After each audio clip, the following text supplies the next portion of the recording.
Okay, pursuant to Governor Baker's March 12, 2020 order suspending certain provisions of the Open Meeting Law, General Law, Chapter 38, Section 18, and the Governor's March 15th, 2020 order imposing strict limitation on the number of people that may gather in one place. This meeting of the Hubbardston Finance Committee will be conducted via remote participation to the greatest extent possible.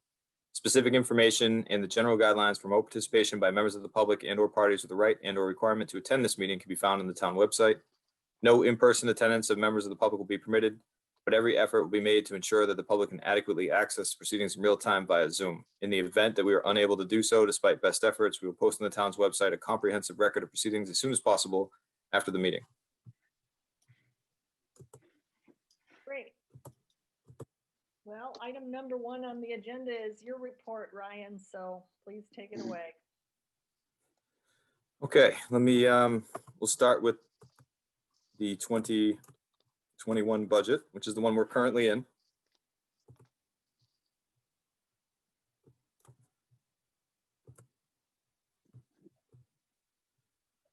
All right, so to remind this committee and the public that all your fans watching, I'll show you the website here on the town accountants page.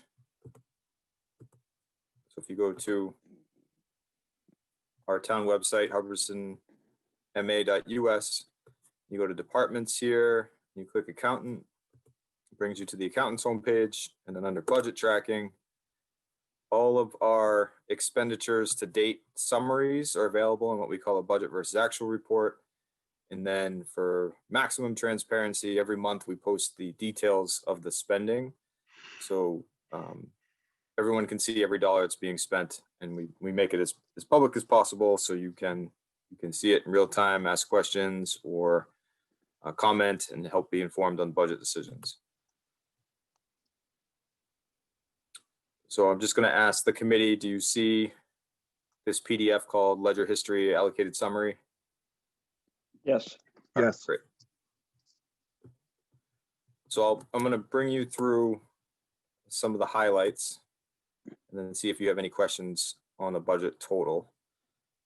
So currently, if you look at the general fund, which is the annual budget that this committee gives a report on and is passed at town meeting, as of December 31st, we have spent approximately 46.88% of the budget.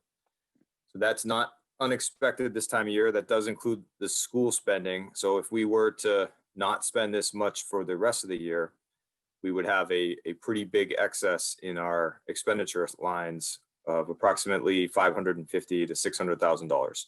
And that would turn into what we call free cash.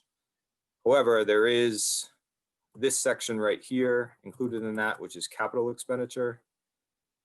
We have not paid for or done a lot of these yet. As you can see, we've only spent $134,000, $319,000 to go. We won't spend all of it, but we will spend a good percentage of it. And that would put us around 48.5%, which is where we're targeting usually without expenditures. We want to generate about $100,000 to $200,000 in free cash out of the operating budget, if possible. And we do that through budget controls, making sure that we optimize regionalizations and other efforts to control costs. That's a long answer to we're in pretty good shape with the FY21 budget. A lot of that is being supported by the CARES Act, meaning any additional spending we needed for CARES has been covered by the CARES Act grant and FEMA MEMO reimbursements.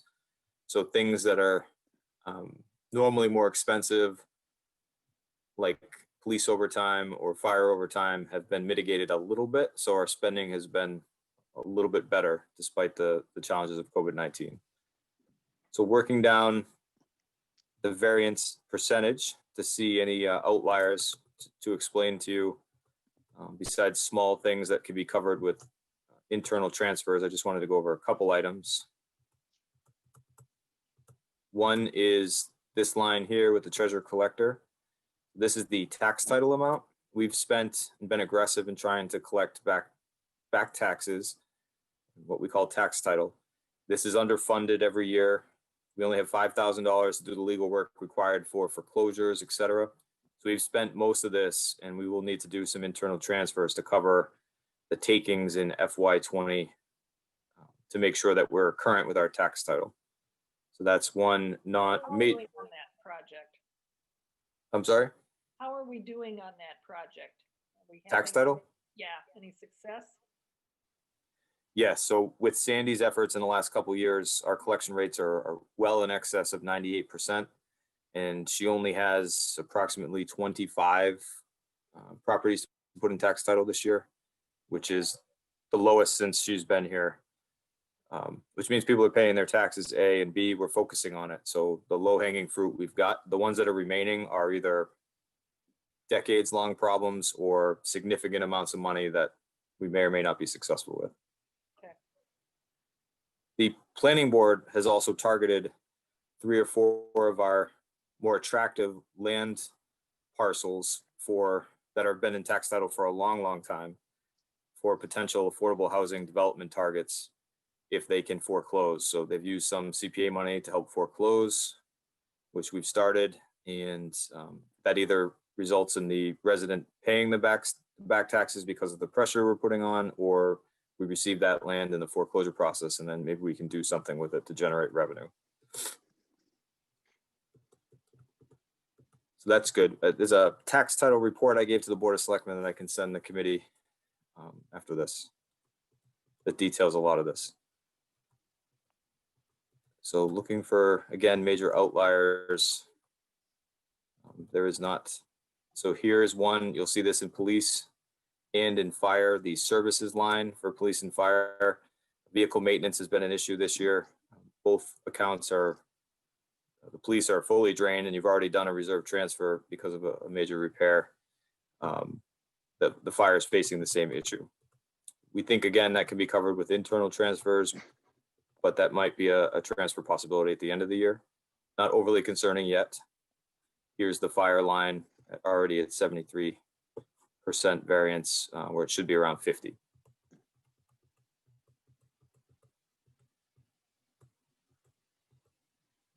Of particular interest to the, I'm sorry, Ryan. Are we solving that problem by some new vehicles on the capital expense side of things? Not remembering what the capital budget is. yes, so there'll be a new police cruiser, which will hopefully upgrade the fleet again, Okay, which should, in theory, mitigate some of those problems as long as, and we just rebuilt an engine last year, if you remember, so we should have a pretty strong fleet. Can't really predict when repairs are needed, but we're doing, I think, everything we can to make sure we're not straining the operating budget with ongoing maintenance costs. We're using the capital and our capital plan to roll over our inventory as necessary. okay.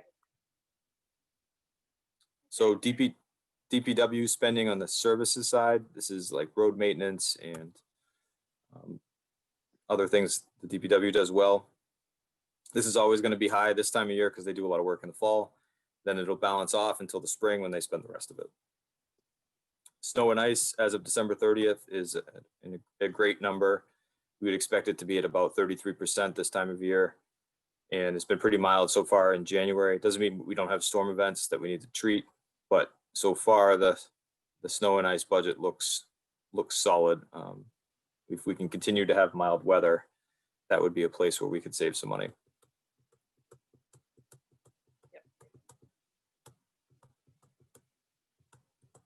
Okay, we made our big debt payments. This Worcester Regional payment here, this is found money. We pay early in order to get a 1% discount. That's 1%. Unemployment, we've been hit harder than we have in the past few years, and that's COVID related. But we just found out that we won't receive much more in terms of unemployment costs now a year into the pandemic. So that should settle off. Still gaining money in the insurance line. This is a cushion that we have in case new employees come on and take insurance. It's a good cushion because you can't really take on a new health insurance expense mid-year.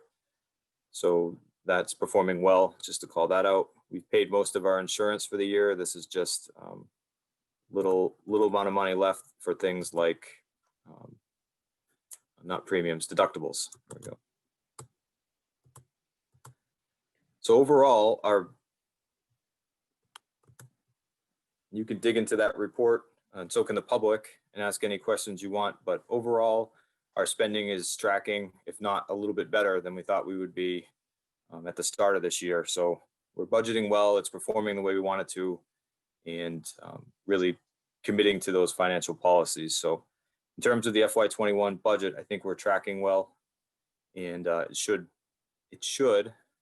cause a decent foundation to build the FY22 budget from, unless we have a massive revenue reduction like we did last spring.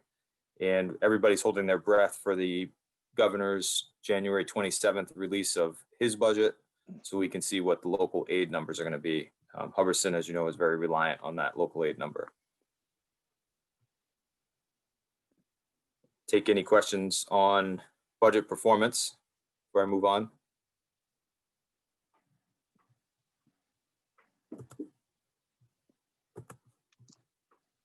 All right, I will move on.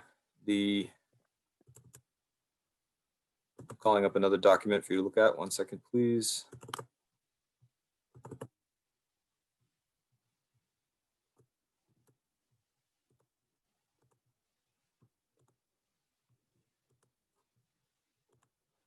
All right, so next I'll look at revenue.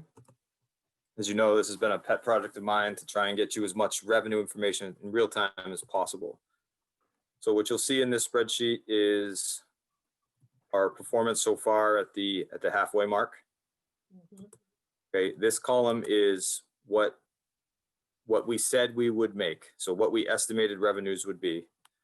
The received column is how much we've taken in to date, and then remaining is what's left to take in. And then the percentage talks about what percentage remains in order to collect. So you'll see real estate taxes, we're performing very well, 48 to 50%, which is above average for us, which is good. It means that our residents are paying their taxes despite what some people feared in the pandemic or recession. So if we can continue to get support at the federal and state level for our residents, then perhaps we can continue to see tax payments performing the way we wanted them to. Mhm. Okay, remember this number for later, but our excise tax, that's coming up. We do most of our collection in the spring. You'll see this number is very low, but that's anticipated. Mhm. And this will drive the overall revenue number up quite a bit, as we still have $500,000 to collect. And these are all of our department fees.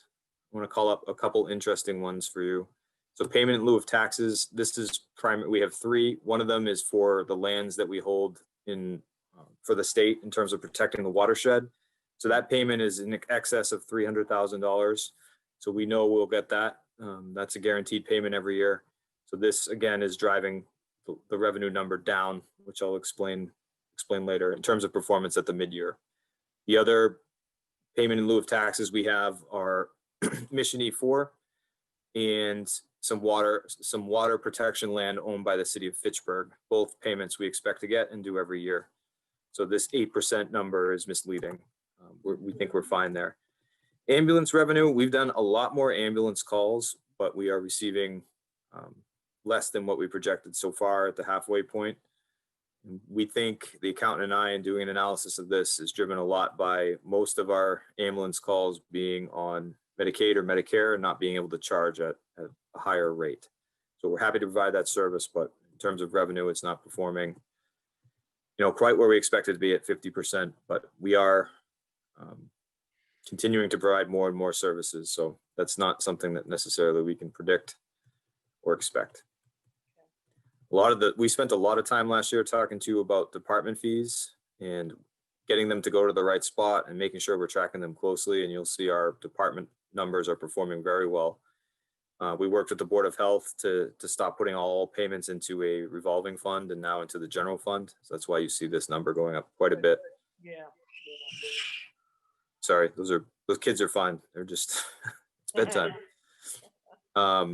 Police fees, same thing. This is money that we get on top of details, making sure that goes into the operating budget. And you'll see that's performing really well. And then, let's see, our building permits. are doing much better. You know, not necessarily, last year was just a very bad year for building in Hubbardston, and that translated also into the permit process. And we expected to get a lot in the spring, and then COVID hit. So our building permit numbers are tracking well, and we have quite a few new houses being built in town and some projects that are going to come along in the spring. Okay, and then you'll see sale of land. This, the Board of Selectmen sold a couple parcels on Ragged Hill, so that's just found money for us. Overall, you'll see here's one issue we're having with state aid. And that's this line, veteran and elderly exemption. It's underperformed for 2 years in a row. So we're directly talking with the state to see when we're going to get our money and if it's something we're doing wrong or why we're not getting it. So we expect not only this amount here, you see 42,987, but last year's amount as well. So this should be a little extra revenue cushion for us. And our veteran benefits are trending back up again. You remember we reduced the operating budget because we were spending less on veteran benefits. Everybody who wanted and needed the benefits were getting them.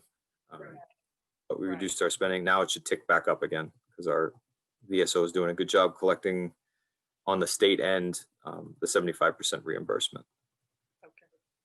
So overall, we are at 47% of our expected revenue. And as you remember, and I talked about excise taxes and payment in lieu of taxes, those two combined are almost $1 million or 800,000, I should say, which would bump this number up to 4950 once we collect those. So we think we're in good shape with revenue despite some dire predictions, and are a little fearful that the spring will look like last spring, but overall, not a bad base to work from. Great.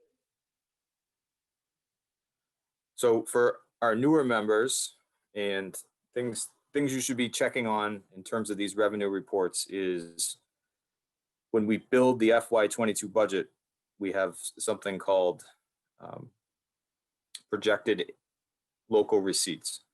So we guess on what local receipts are going to be in order to build our budget. That's the DOR approved number that you see. And then as the year goes on, we track to make sure that we were correct. And it's an educated guess. It's not just a wild guess. So we want to be conservative with local receipt projections, but not so conservative that we strangle the budget. And it's a tough balance anyways, never mind COVID. So the way we do that is, am I still screen sharing here, or are you looking at my face? No, now I'm looking at your face. All right, let me show you.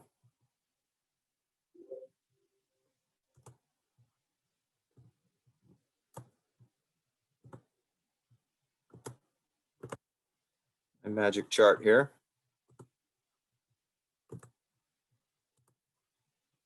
So this is my revenue look back tab in our budget creation. This is something that I work with the town accountant on.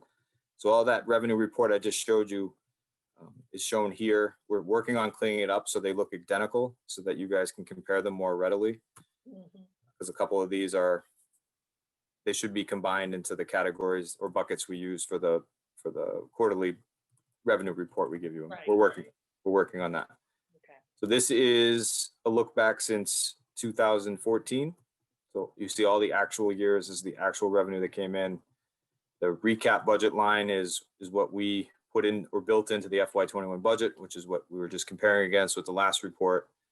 And then here's where I create my estimates for you for the FY22 budget. So anything in red is not an outlier necessarily, but it's either the high or the low from our look back. And then we take the remaining years and create an average, and then we do an analysis of that number to see where we're at. So excise taxes in yellow because I'm being intentionally conservative here in case we have a spring like we did last time or last year during COVID. But all these other numbers are generated based off those averages. So if you do the look back, right now I'm projecting a local receipt total, and I believe it's a conservative number, a very conservative number of 1,285,000. So that is, we take the budget and we build in that estimate, and then we have to be right, because if we're wrong on the revenue side, that means the budget's underperforming and we need to fill that gap from somewhere. So again, you want to be conservative with your estimates so that you don't miss the mark with revenue, but not so conservative that you completely strangle your budget, because we need revenue.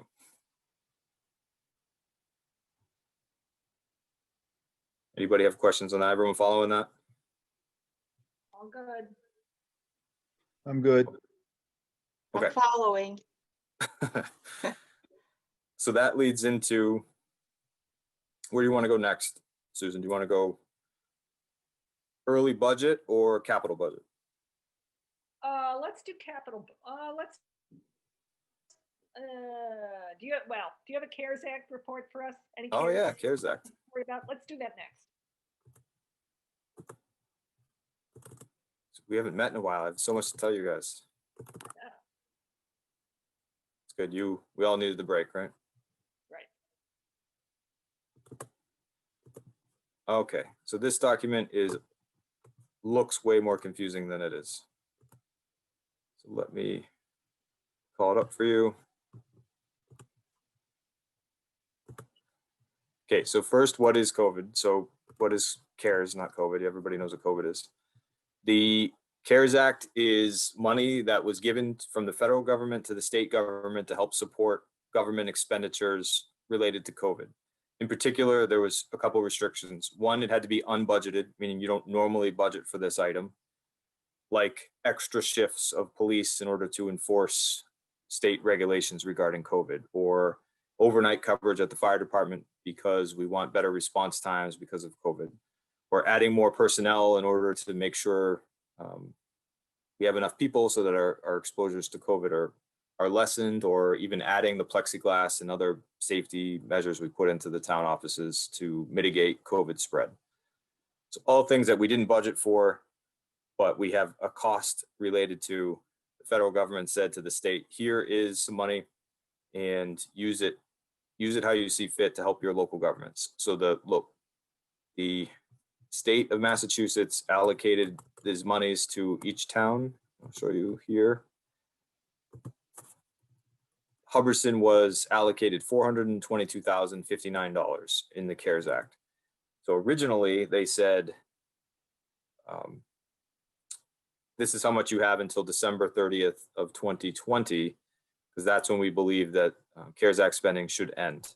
And this was decided in June, right? So way before current information let us know that we were going to be doing COVID for much longer than anyone anticipated, for sure. So we requested in several rounds grant monies to come into the town that we've already received. We've already received $334,000, and we've been spending it down to cover COVID related costs, which, as I told you in the beginning, is helping the 21 budget performance, but also helping us provide all these additional services that are keeping our town safer. To make it even more complicated, so you'll see this is a CARES line. The next line is FEMA. So because of the federal and state emergency declarations and our local emergency declaration, we are eligible for FEMA reimbursement for anything that's related to the disaster of COVID. So these are very restricted to basically public safety measures or anything related to police, fire, and health. So an increase in our remote technology to allow employees to work from home wouldn't qualify for the FEMA side, but it would qualify for the CARE side. So every dollar that is eligible for FEMA must be applied for, and then they give you 75% of that dollar, and then you can use the CARES Act to cover the other 25%. Or if it's not covered by FEMA at all, you can use 100% of your CARES Act. So did I lose anybody yet? No. Okay. So what we've been tracking, because we have to submit quarterly reports and we have to apply for all of these grants, and we have been, thanks to Dennis O'Donnell and Kelly Pontbrian, our accountant, and then myself. I'll take a tiny bit of credit as well.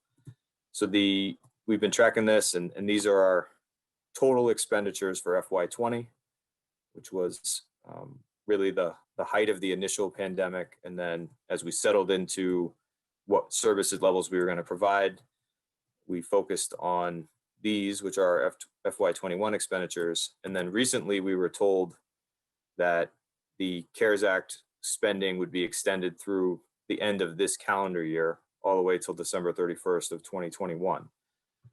However, they also said you're not going to get any more money. So luckily we didn't spend all of our money in FY21. We felt like we provided every service that was necessary, and we didn't apply for anything that we didn't need, which left us with $143,000 left of CARES Act money that we can spend. And they also continued the FEMA grant reimbursement, which means, you know, that money can go a long ways if you're really spending it on only police and fire, et cetera. So I think it's good for you to see this, that here are the dollars we have spent on police overtime, overnight fire coverage, additional equipment for the ambulance that's helping mitigate COVID. The school requested a significant amount for Chromebooks and computers for teachers. So this allowed them to really expand their remote capacity, make sure every student had the ability to learn remotely, and has really given us insurance against any school closures or when they do remote learning because of COVID or some type of outbreak. Where So did they you- asked for that specifically as their piece of CARES Act. Okay, it- how was that number determined? That in They with our percentages and so forth?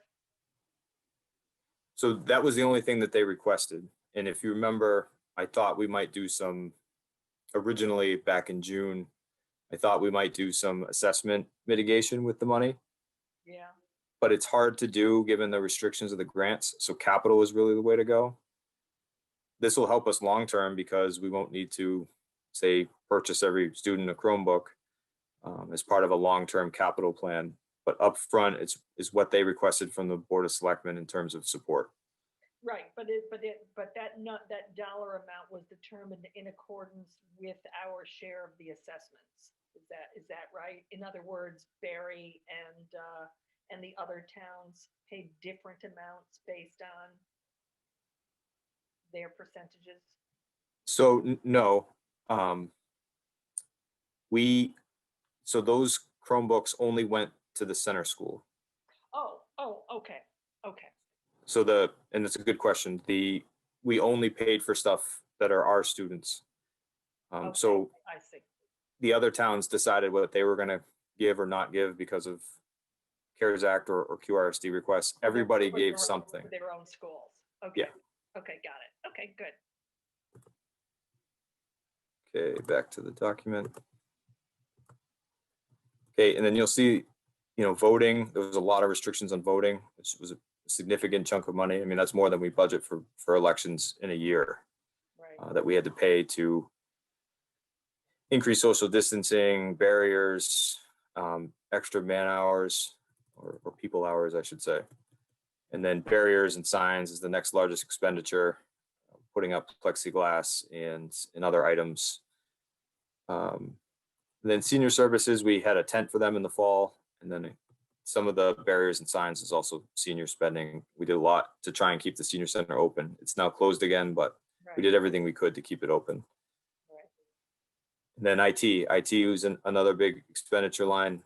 We don't think we have really any more of this, but we added capacity so that our employees could work anywhere. So we could keep all of our services going no matter what happened. And it gave us a lot of flexibility, which has been good for mitigating outbreaks. So you'll see here, we're tracking this continued use, and what I reported to the Board of Selectmen is that we have enough funding to continue our police and fire coverage at least for 6 months. If we get reimbursement for our ambulance equipment from FEMA, which we've already received indication that we will, then we have enough for the remainder of the year, which I think is good and important. It also gives us some monies to cover about 50,000 left to cover the unknowns, which could include having to shut down offices because of an outbreak or having to bring in police or firefighters from outside because we had to shut down our department due to an outbreak. Just these unknowns that we're trying to plan for that might happen, that would be expensive and would kill our budget.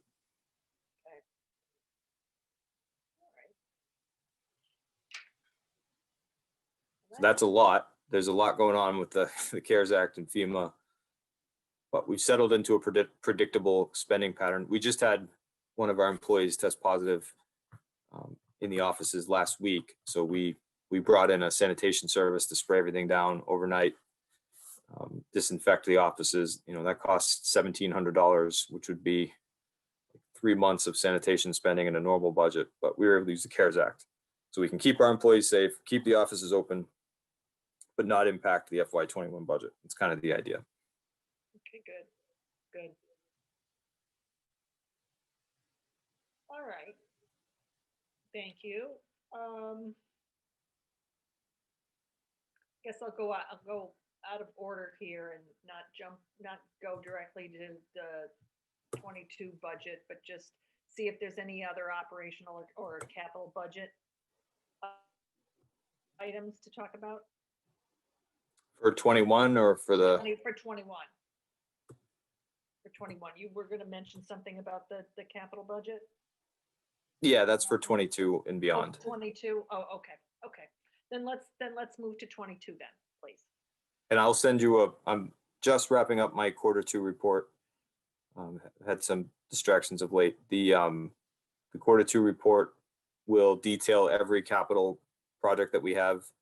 And some of the ones that have been lingering for a while, like the firefighter or fire department exhaust mitigation, those are all running now. So we should have it all done. We should do all of the capital that we said we would in 21 by the end of this year. But you'll see the updates on that in the Q2 report that I'll send everybody. Okay. All right, so the capital budget. So the Board of Selectmen asked the Capital Improvement Planning Committee, which is their creation, right? They, from the town charter, they appoint the CIPC.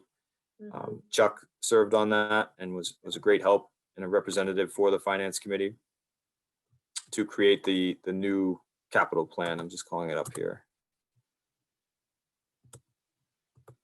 I won't give you the whole presentation on it, but they put a lot of thought into it, and it's a tough year because we didn't have the free cash that we've had in years past. So we have, I'll show you exactly. For FY22, we have, I know I'm skipping around a lot. If anyone's getting sick, let me know. So we had certified 312,000. So this is primarily, we target about 500,000 in free cash to generate, and we lost a lot of revenue in quarters 3 and 4. We didn't have what happened to some towns, which was a revenue hole or a deficit, but we didn't generate as much as we thought we would, which really restricted our free cash. So that puts us at 312,000 of available resources, quote unquote, with free cash. So based off your policies and past practices the last few years, we've been using 100,000 in the operating budget of free cash. And then we try to reserve about 100,000 to cover that hole the next year and just leave some money in the pot, so to speak, which means we only have 112,000 left if we were to follow policy to a T to spend pay-as-you-go capital, which is how we spend most of our, which is how we fund most of our capital plan. So we have this free cash that's generated for the purposes of funding the capital plan. It was about $300,000 in the FY22 capital plan, and the CIPC only authorized, or recommended, I should say, 138,000. So what was taken away, I'll show you.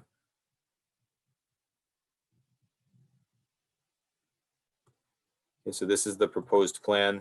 The excavator that the DPW asked for, and that was in the capital plan, was pushed off to FY23. The additional road from FY22, the additional road repair money, which we've been trying to get an additional 100,000 to help repair some of these roads that are in disrepair, was pushed off or really eliminated. So that's about 145,000. And then this utility truck from the fire department, this was an increase from their original ask. So it was deemed to be more cost effective to buy new instead of used. So this is the entirety of the FY22 plan. and to include the police cruiser that you kind of referenced earlier. Right. That's 138,000. One thing I didn't mention was I had asked for a document management system or to scan the back files that we have in the office to create room and be more efficient. We received a grant from the state for that project of 60,000. So we were able to remove that from the capital plan, which is good. Great. So that capital plan is at 138,000. One of the things that you'll really want to note as a finance committee is the size of the asks in the coming years are more than we can typically afford. Yep. So decisions are going to have to be made. This 1,095 number is, or 1 million, sorry, 95,000 numbers is highly inflated by including a new fire truck, which is 550,000 of it. That will be a borrow of some sort. So that number is a little inflated and fake at this point, unless we have so much free cash, we can just buy a new fire truck outright. So speaking of that, I've been, and I'm sorry again to scroll, I know that makes people sick. The deficit then for what they're saying we should spend the CIPC and what we have if we were to follow our policy to a T is 25,000 to the negative. So that means we either have to reserve less free cash or use the capital stabilization fund, or again, cut down the capital plan a little bit. I'll have some recommendations in my budget that'll be done next month that will help lower that deficit a little bit, but there's going to have to be some give somewhere in the budget. Not a lot, but it's something to consider. Okay. The other recommendations from the CIPC, and they were asked this by the Board of Selectmen, was what to do with the operating budget debt that's coming off the books in 2023.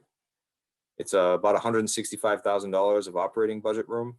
Mhm. So a few things you could do with that. You could repair some roads. You could continue borrowing. You could fix our budget deficit by just rolling that money into the operating budget.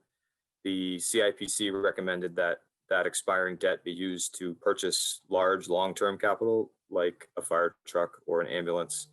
So keep that in the operating budget as debt in order to solve some of those long-term fire truck problems. As you can see, we don't generate free cash enough to purchase that type of thing. Definitely something the finance committee should continue to discuss and weigh in on. And then they also recommended, because they were asked to look at the municipal building problem, Mhm. and this details the issues that we have that you are all very familiar with. They recommended that the Board of Selectmen prioritize asking residents to support the construction of a public safety complex Mhm. using the land that was already set aside formerly for the senior center. Mhm. They listed their reasons why the public safety building would be the priority. And then they also said that they should use town-owned land and perhaps sell an asset like Fire Station 1 in order to offset the cost. So they didn't put a timeline on that. They just recommended it to the Board of Selectmen, and the Board of Selectmen put it on their agenda for February 1st. Which reminds me, how is our off topic, how is our survey going? It's great. It's closed. I'm just tallying the results and making it look prettier. Over 500 responses, which I think is pretty successful. That's great. Wow. And just a lot of data points, I think, for this committee, the Board of Selectmen, the Planning Board, to consider, as town leaders as to what direction to take some of these big decisions, which just another piece to add to it. I don't think the survey is so scientific that it could qualify as, Right. this is how it's going to be, but it is a data point. And there was a lot of responses, hundreds of suggestions from residents that are, some are funny, some are not funny, and some are really helpful, and some are just kind of comments. So Good. I enjoyed reading them. I bet. All right, great. That's great news. All right. What else do we need to know about the budget that you haven't told us? So FY22, this is well in advance of my town administrator budget, which sets the budget for the year. Mhm.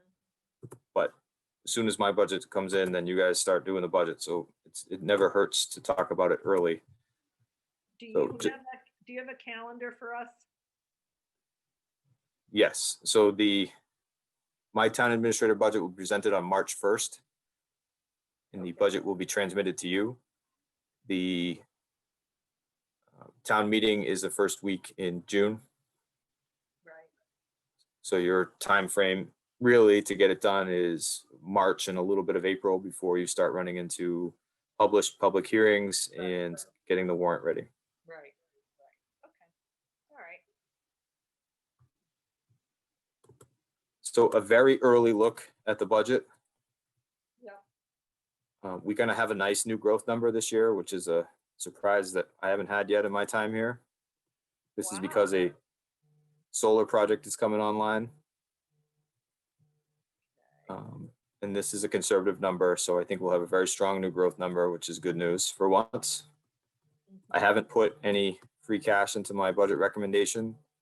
I've level funded state aid, which is, I think, optimistic at this point. And then this local receipts number comes directly from that look back that we were talking about. Right. So with real numbers in the expense side to include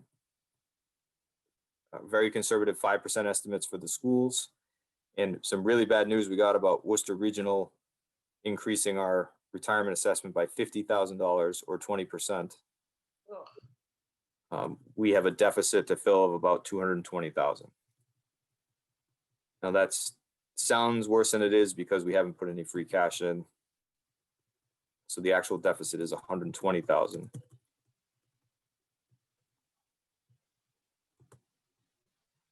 Which we have to find from somewhere. And we haven't seen the school numbers yet. So if the school number comes in at 5%, that's the deficit you're facing. All right. That's a super early look at the budget, just a thumbnail to get you thinking about. The only increases that are built into that budget are really employee raises, and they're very, minimal. If you cut them all out, you might save 30,000 or so.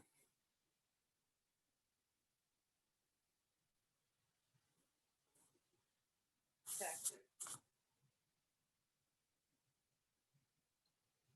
All right.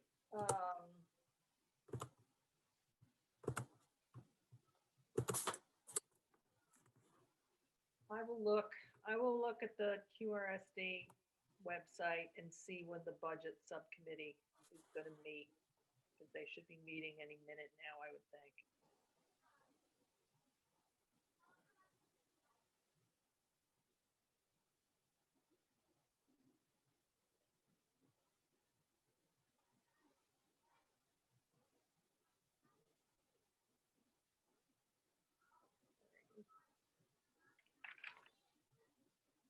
Okay. All right. Anybody have any questions on our budget process for 22? I do. What is our role in the budget process?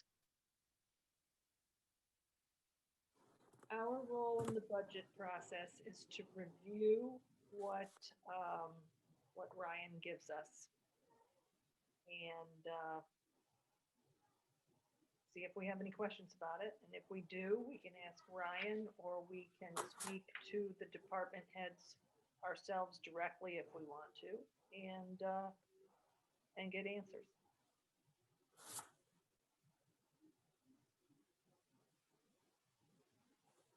I'll just add, Maria, by charter, the FinCom is, you receive the budget after I pass my town administrator or present my town administrator budget to you. I'm to email it to you immediately.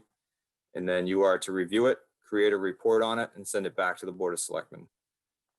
Okay, thank you. That report goes to town meeting.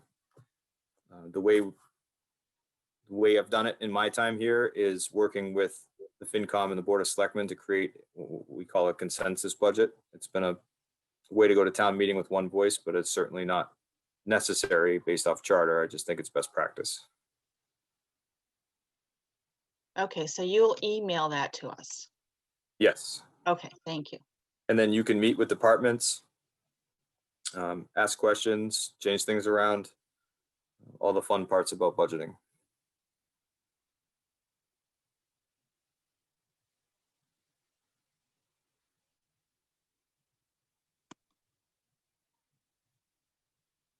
Joke. All right.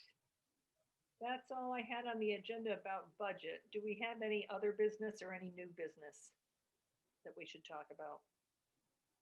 I don't have any. Ryan, anything for us?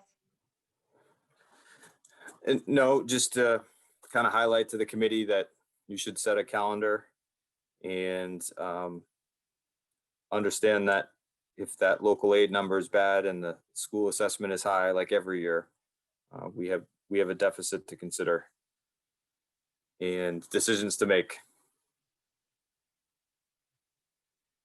Right.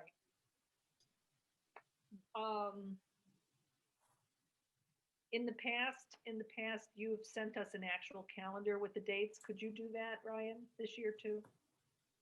Yes, I'll send that to you right now. Okay, great. Then we can work backwards from your